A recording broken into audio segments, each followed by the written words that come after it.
All right, we're going to get started in a minute.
All right, waiting for everyone to join.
All right, so we're going to be talking about AMD, Google, Eli Lilly, of course, really everything that we were posting about all week.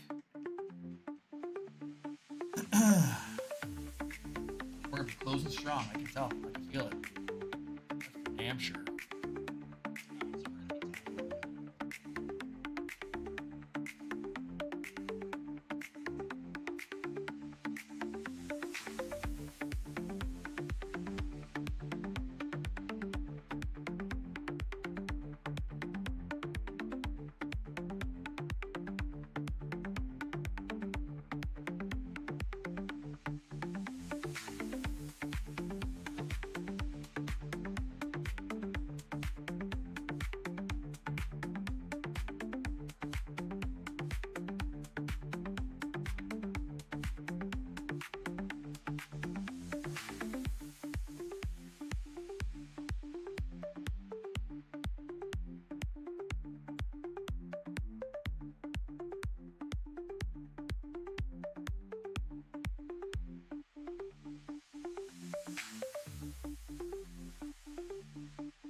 Are we live?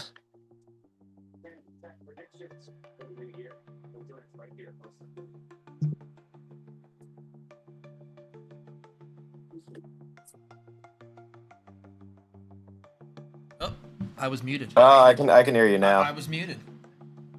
There we go. 2 participants. I'm not live yet, right? You are, but you're not on camera, so you don't have to worry about the camera. All right. That's all I cared about. Yeah, we're not doing no cameras today. I don't even know how to do that. All right. What's happening in the market here? Hold on a second here. This is closing down. Yeah, man, what a day. So why don't we get some expert opinion on what happened today? I mean, risk on, baby. Risk on. I mean, you got these high flyers. I mean, is TikTok saving the AI trade? Oracle? What, that boomer stock that everyone's been talking about? I don't know, man. I don't believe in it.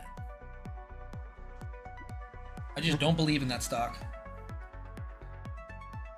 No, it's you got everybody pouring back into risk, and this other move might not even just be, it could just be the quad witching. Can you explain that? Because I have no idea what that means. All right, so this is where you're going to have options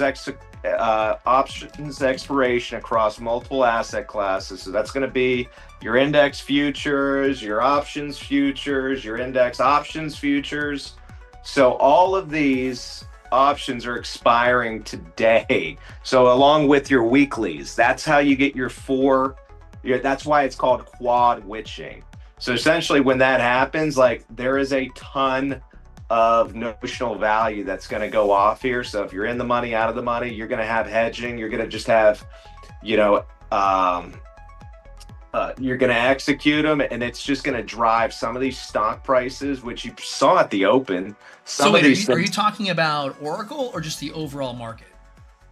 No, this is going to be, it's going to be indexes. It's going to be individual stocks as well. Okay. Because it's option X. It's the monthlies that are expiring. By the way, Dave joined too. Dave's here. All right. Welcome. What's going on? The third trident, third tip of the trident. Mm-hmm. Yep. All right. So I'm not seeing anything on the screen. So I joined. Yeah. No. Don't worry about that. Nothing's being recorded on Zoom right now. Okay. All right. Yeah, I just have I have Webull up right now, and we're just looking at different stocks and just talking through that. All right, I'm looking. I just wrapped up work, so I was gonna look at that Rivian thing. I think I'm gonna do that put. I think. Anyways. What are you gonna be doing with that? Yeah. Talk to us about it. And I'm gonna be pulling up Rivian as we're talking about it. So talk through it. All right. So what I was saying was, I mean, this is just it's a pure speculation and gamble. I've had Rivian kind of just gamble. You don't say.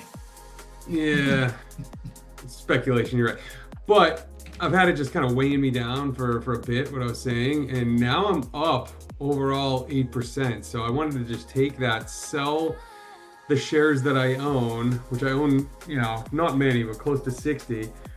Take that and then put it into a put, right? Like, so probably like a sell to open, name the entry point, which would be lower than my average cost. Obviously more shares at that point, but collect the premium to do so, and hope that it expires worthless. Keep that premium, right, and only lock up like $2K for a few weeks. But what's the premium on that? That's what I was just gonna pull up. I was just looking at. Where was I into January 16th? It's still lingering around $79, $80. So I don't see it getting. I wanted at least $100 to lock it up for that long. So wait, what's the play? Just to get the premium and then it expires and you don't want to put any shares, or do you want to buy the shares? No, but I'm hedging. I'm hedging anyways, because if it expires, if it is transacted on, say if the stock dumps again, right? It's still under my dollar cost average of what I currently own. So I would just be into it for a little bit more shares, which I'm okay with, because I think what I'm looking at, if I probably can't share it on the screen right now. Can we tell all the viewers what's the number you have to be below your dollar cost average? Yeah. Yeah, True. yeah. Please. Or what about from your highest purchase price? Maybe we start at the highest purchase. Well, Mr. Dan, we don't go there. I've had this thing, like I said, lingering for a little bit. We wanna go there. My highest purchase was 131 a share. All right. So, Well, the all-time high on it is 179.46. So you know, a discount to the all-time high. It is. But maybe I was just playing around here and excited that I'm finally seeing the green after that. In the green, let's gamble again. Yeah, but why don't you talk us through it? All right, so you know, Oh my I'll jump God, aside, I'm looking at the 5-year right now. Oh yeah, 2022 it was at $140, a little under $140 a share. Yeah. So at IPO is 78. If you're an IPO, you get it at 78. It pops up. It trades to that 170, or what is it? What did I say it was? 179. Dave buys in at 130 for the first time. But what's interesting about this is you said you're approaching getting back in the money after buying it at that level. Yeah. All right. And it's only trading at 22.28 right now. So $22 stock. You started buying at 130, and that you're almost back in the money. No, I am in the money. Commitment. He's in the money. I forgot to tell you that. And that's why I'm sorry. I jumped right into it because I got excited. I'm just coming out of a work meeting. So my DCA now is $20.56.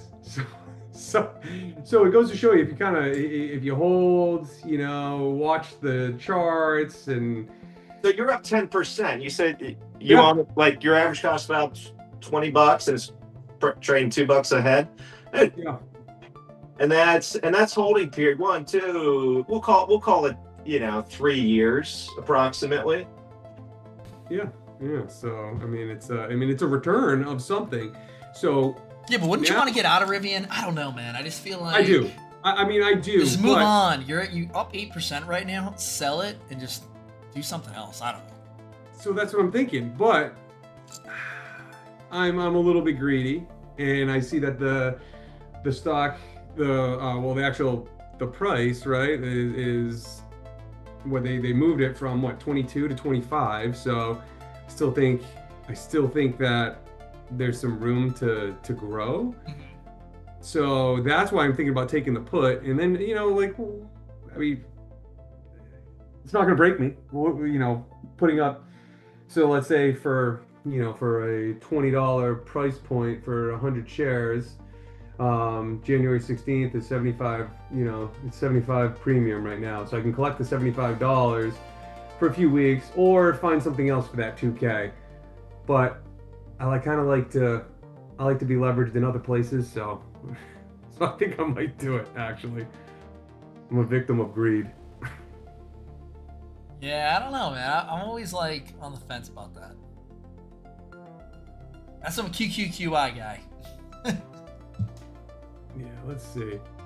What's the QQQI? QQI is pretty solid. I was looking at. I just like because it's like if it's just it follows QQQ. It's a little under.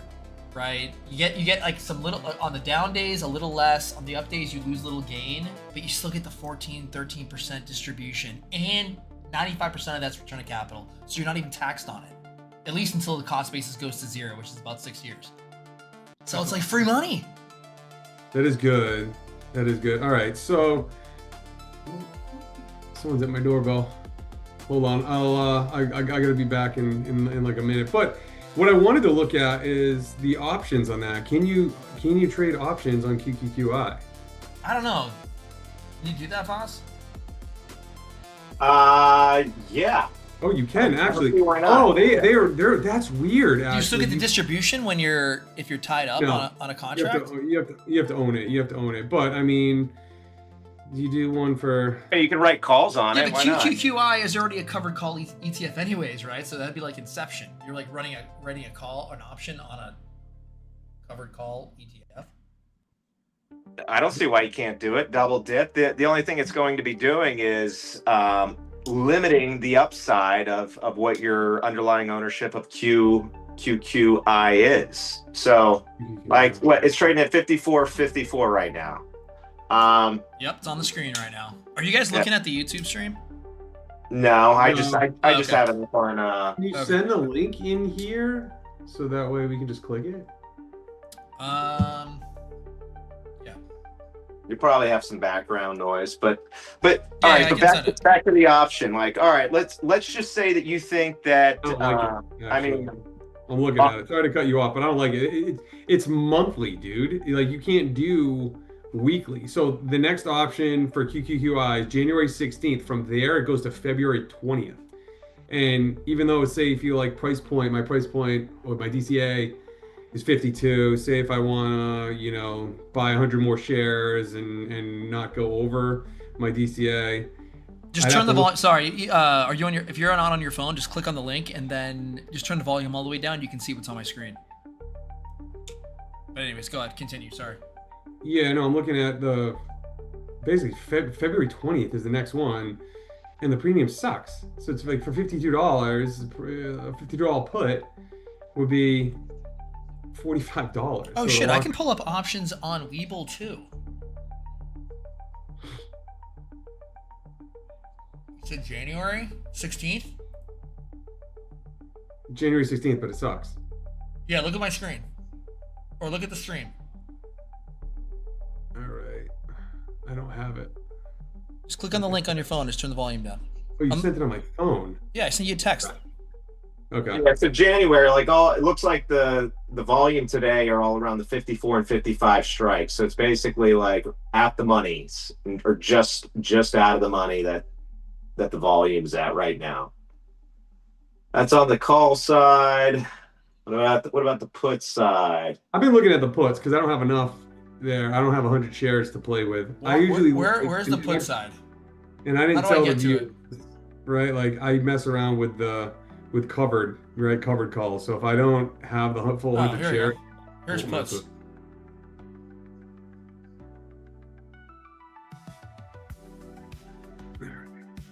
Clicking this now. I'm slow to the uptick. Here's the YouTube.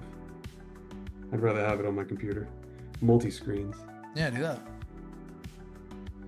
Covered call. So if I don't have a full 100 share, Here's I'll mess puts. with- Yeah, just turn the volume down though. Okay, that's better.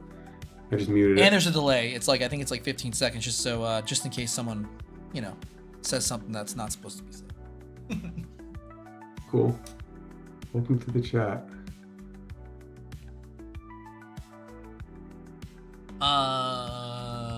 All right.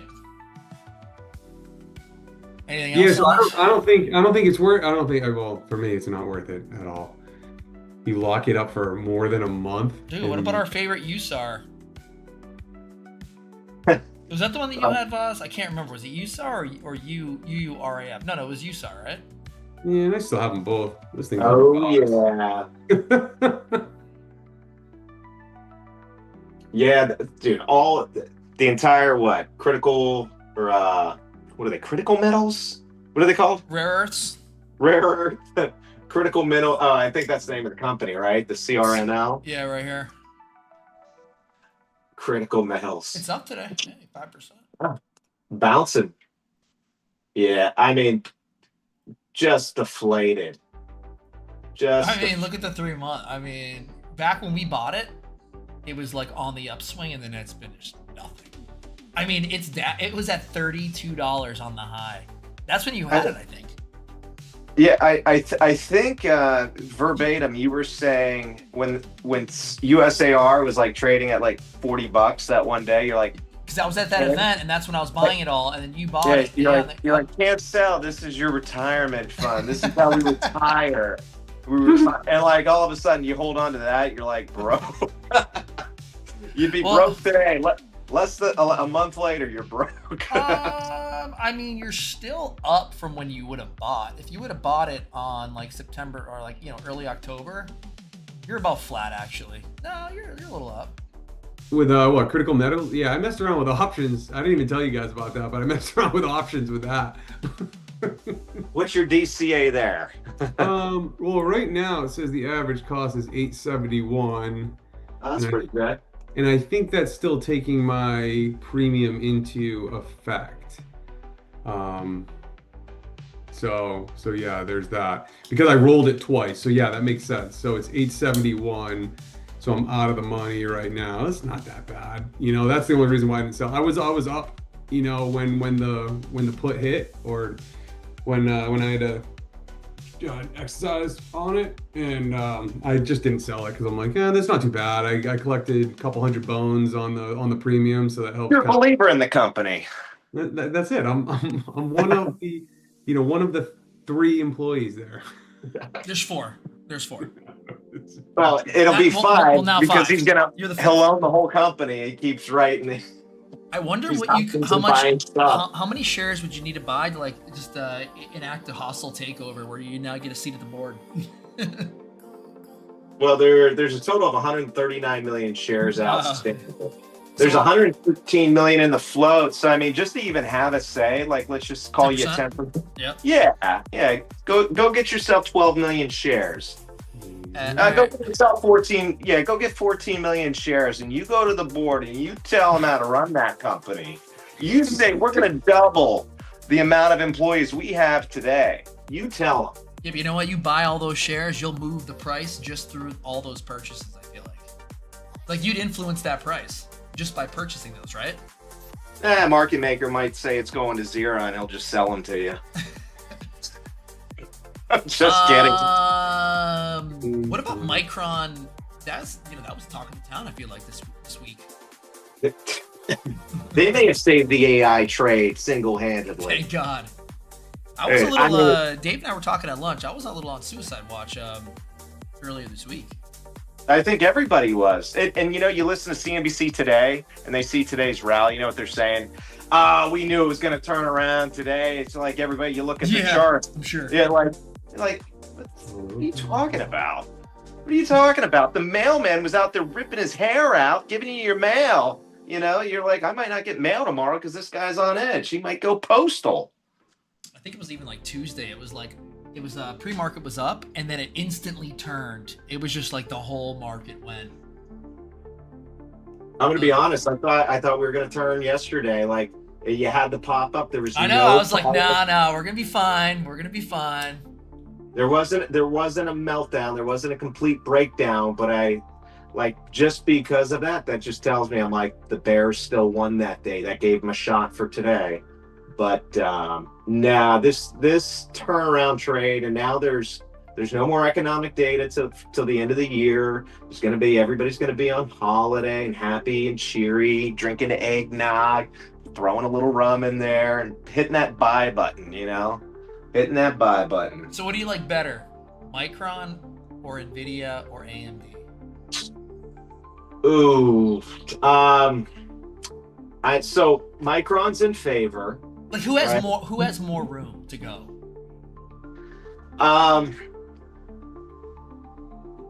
I think AMD has more room to go. I'll give you some reasons why. Micron is in breakout technically on the chart, but and that's why you like it. Like they announced just amazing demand. They don't have enough capacity. They're going to be building out so they can withstand more demand in the future. So I mean that's somewhat limiting, but nonetheless, they reported great. The chart's great. They're in breakouts. So, without anything negative coming out in the AI trade, like that thing should kind of go up on, we'll call them animal spirits. AMD. It's the RAM cost. That's so crazy because I was looking at building a PC for baby Manny, and the RAM costs are insane. Yeah, they have pricing power because there's so much demand. They're like, well, if you want it, you're going to have to pay a premium. People are like, well, yeah, I need to get this data center. So they're going to pay the premium. But that premium will run out at some point. But I think you're a year out of that. They're going to have some pricing power. Like that's great. Like in this environment, like they're not dependent necessarily. Like if Oracle can't get funding to complete some of these data centers, or the data centers get pushed out, it's going to affect Micron too. Don't get, but nonetheless, like if we've shaken off some of all the negative news, or if we don't have any more negative AI, data center news for another month or two. CNBC is going to drive whatever clicks. It's going to be either boom or bust. They love it. And they'll come up with they'll have some, analysts come on there, fitting both narratives so everyone freaks out. Yeah. So that's the favorite, I think, is Micron, like you said. I think AMD could be the one to really show from to actually outperform both, but it's the higher. Hey guys, I think I hear that like Brett's here. I'm gonna go say what's up. I hear that the kids. I just put in. I'm sorry to cut you off, but I just put in the other chat. What I did.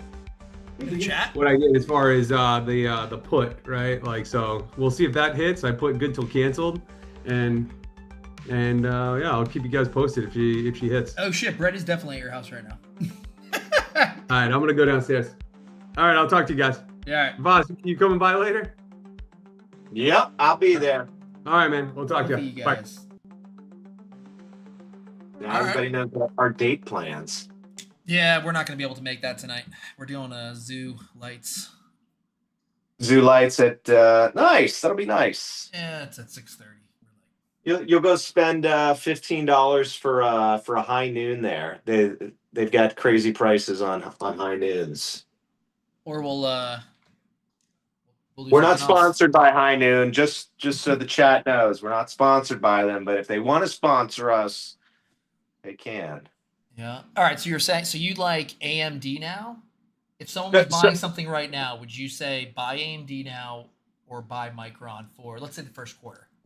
I'm going to give you the three scenarios. I'm going to give you reasons to buy all of them, but the outcomes are going to be higher risk reward, and I'm going to give you the cases on each of them. So just to recap it, right now, I think Micron it's in favor, and it's got a lot going for it, and I think it's going to be a medium growth out of the three. Like that's one where like you're going to get more performance than I think AMD, or more performance than NVIDIA. Yep. But it's the chart looks good.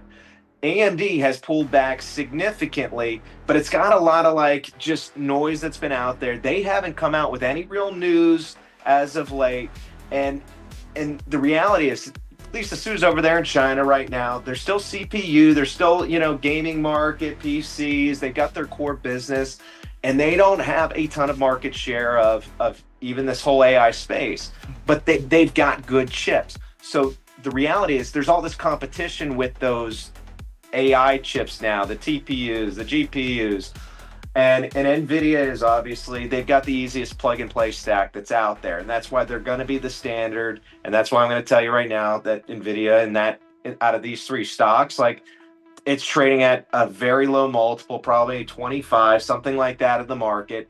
And this thing is just, relatively speaking, it hasn't really pulled back. It's the standard. I think it's just going to keep continuing to truck along and have still above average returns. I mean, we just got back to October 6th, basically. I mean, really, I guess maybe November 20th, but it's been hovering at the same, dollar amount forever. It's been like flat for 2 months. If you held for 2 months, basically, like what I did. Yeah.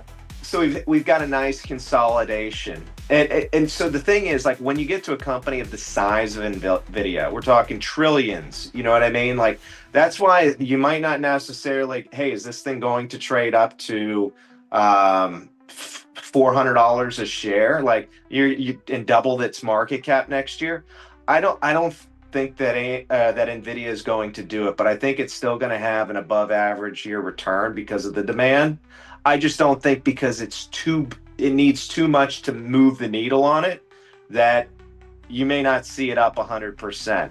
And that's where I'm saying now an AMD is a little bit different here.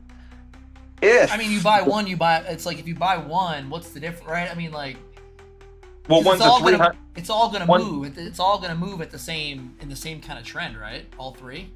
If well, the some trend bad might news be the same, but the performance. So let's just say this: an AMD that's a 300 million market cap, or 300 billion. I'm sorry.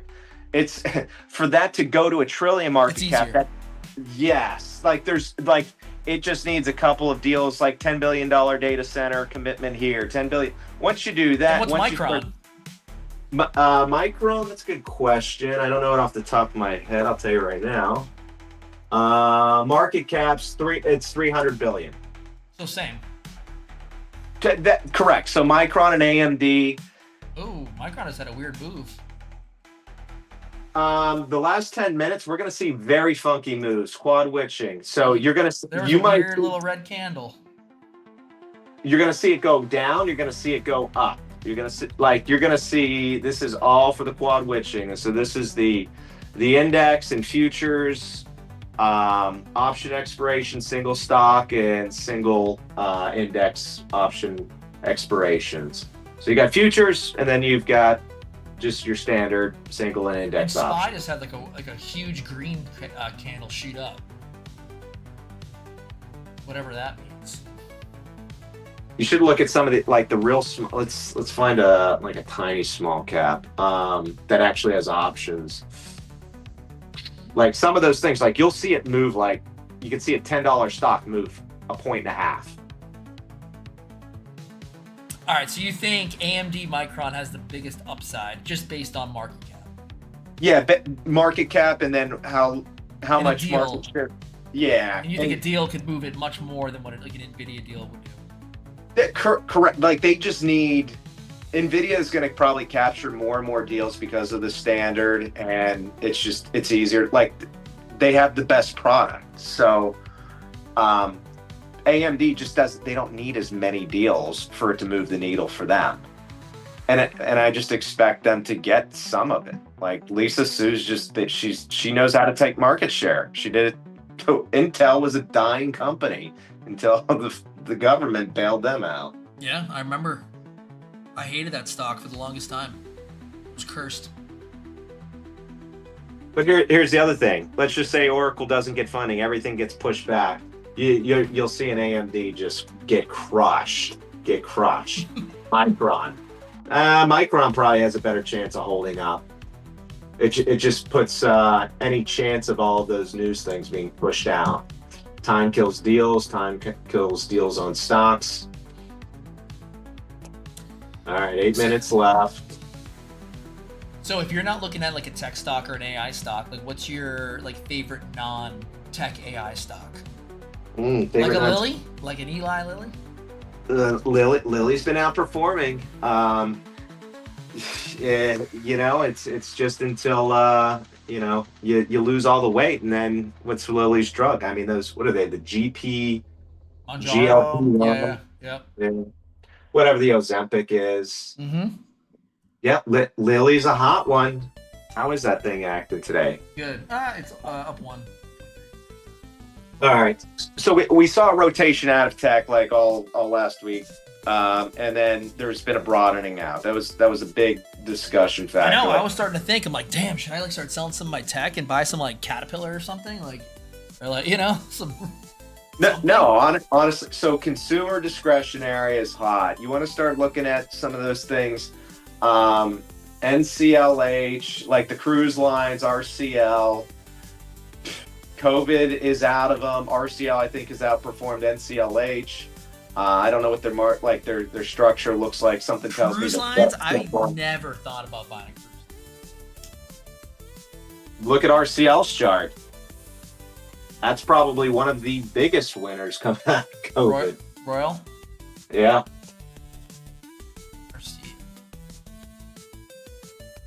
Headquartered down here in Florida. All right, looking at it.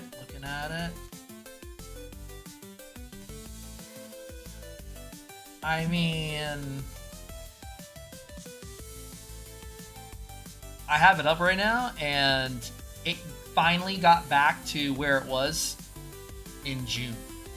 So on June 26th, it was at 295. Take that chart back a little bit further. Take it back to 2020. Oh, okay. 5 years. I'm just saying, you okay. take All right, yeah. it's got some volatility. You're like, well, it's not.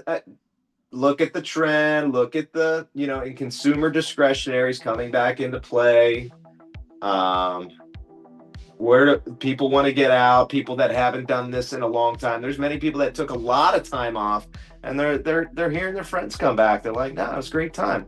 It's right now. It's wintertime, but spring's around the corner. You buy ahead of the big moves. Or you can buy Disney and you get the media and the cruise line. Our favorite.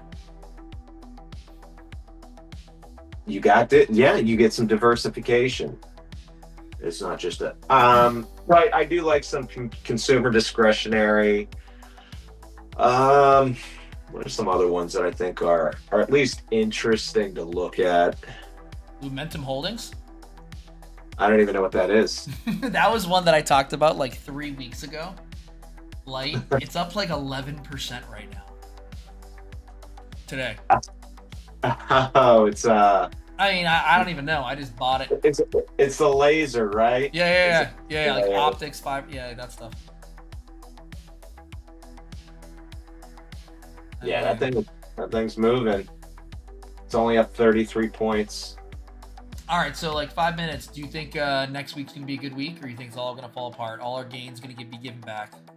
Nah, I think it's steady Eddie from here on out. So you're buying. You're buying. I think everybody's buying. So what are we buying then? China. I would stay away from anything that does have like consumer discretion. I'd stay away from China. Like your Nikes. I'm staying away from Nike. One of Dave's favorites. You just can't have this. They need leadership, and they just don't have it. Period. I just don't think there's like profit in that. Like how with tariffs and how many sneakers can you? I feel like it's kind of fallen out, right? Isn't it's like. I mean, do kids wear Nikes? I don't know. Like I don't think my son doesn't talk about that at all. It's a brand. That's it's like boomer. That's boomer brands right there. Boomer. That's a boomer brand, dude. For Unk, we wear Nikes. They don't. They do not. This is so funny. Boomer. Yep, definitely, dude. We're Unk now. We're old.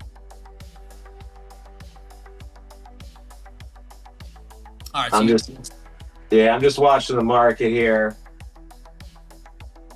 Last minute. It's looking good, right? Dude, Palantir is Michael Burry still short? Nah, he bought options. Like it's not even like he's short. He's making a bet a couple of years out. Dude, all these analysts just want to get a click. That's it. Clickbait? Yeah. I hate it's just because he got lucky with the mortgage crisis. Back in 2008. I feel like I don't know. I haven't done enough research into that guy, but he really pissed me off because he was talking shit about my holdings. You're gonna tank my holdings. Yeah, no, there's certainly. I think there was like another arguable call against the meme mania running out of money chasing money that he kind of called.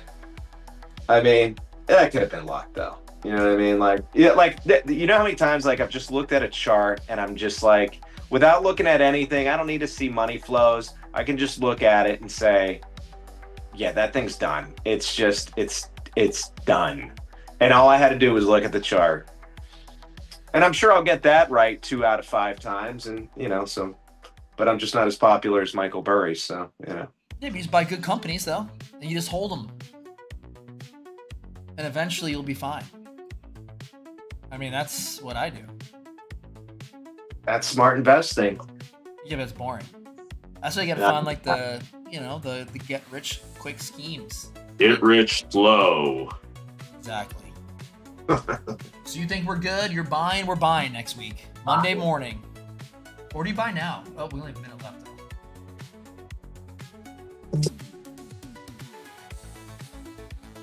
though. Yeah, I'm thinking like AMD's trading 213.50.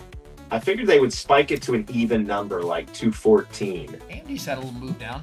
Yeah, that's the other thing on the quad witching that you'll typically see is like stocks will trade to an even number or just very, very close to it.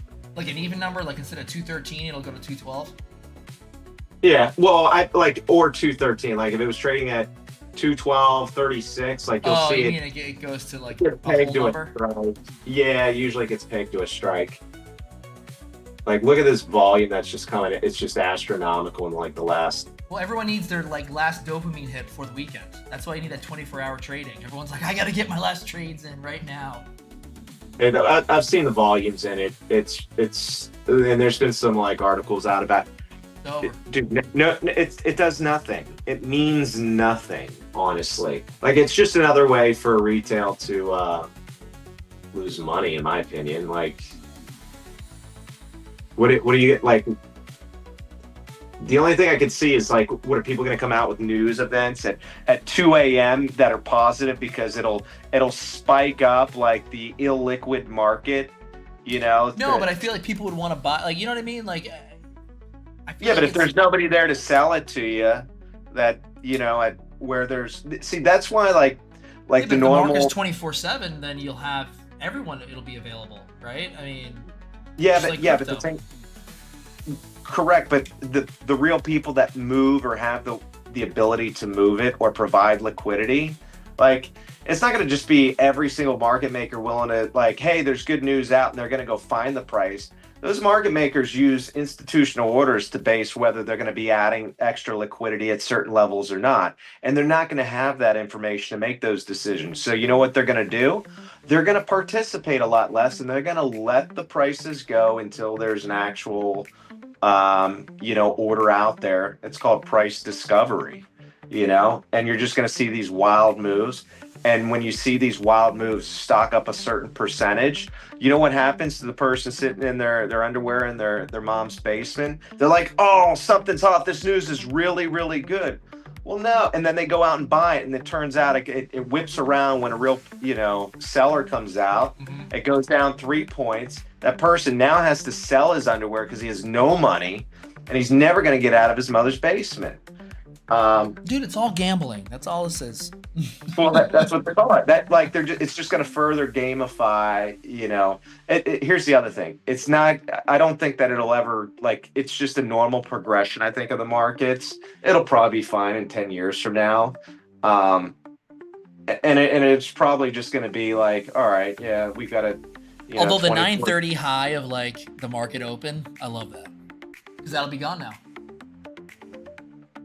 Right. 4 p.m. Eastern and 9:30 a.m. Those are the two times where Yeah. most of the stock trades. So I mean that's not going to go away. But I remember when I was on an airplane, I don't know, maybe 3 months ago when I had Ulti, that shitty yield max stock, and I remember at one point because there was no liquidity, it dropped like I don't want to say 5%. It dropped like 30%. It dropped $1. I mean, it was a $6 stock. It dropped like $1.50 overnight because there was no liquidity on it. And I was like, I can't sell it. I can't fucking sell. I was like, but thankfully I didn't sell because once the morning hit, it like shot back up again. But it was concerning watching that overnight. Yeah, you'll see those. I think it was like 10 o'clock, 8 o'clock at night or something. That's usually when the after hours market stops at 8 o'clock and the overnight starts from 8 p.m. to 4 a.m. But that's a good illustration of like what would just happen in every stock. Like that Ulti, that's a derived that has an NAV, but market makers don't stick around for that. Like so aftermarket, if somebody's like there's bad news that affects that underlying because it's that Ulti is what like it's based off of just one or a few stocks. So if that doesn't fit, actually no, they're like kind of like an ETF. It's horrible. Like don't ever buy that. Thankfully, I didn't lose too much. Horrible. We should get Dave on here. I think he still holds it. He might still hold it up. Sometimes I learned that from you. It's like sometimes you just got to get out, and then when you I know it sucks to hit sell, but then when you like wait a couple days, you're like, that was the best decision I made on that one. What's the hardest decision to make in any investment? It's Well- to hit the sell button. It's to sell for a gain. It's to sell for a loss. That's my Those problem are- holding XRP right now. XRP, where is it? It's definitely under $2, and I every time it goes above 3, I'm like, damn, I should just sell this right now, and I don't. Yeah, it's Yeah, I at don't know. 191. I like a couple months ago when it was $3.50. I was like, man, I should just sell this and then just move on with my life. And then I'm like, nope, it's gonna go to $10. It's like USAR at $40. You're like, this is the retirement fund when it's up there, and then you're like, oh, it's down 100.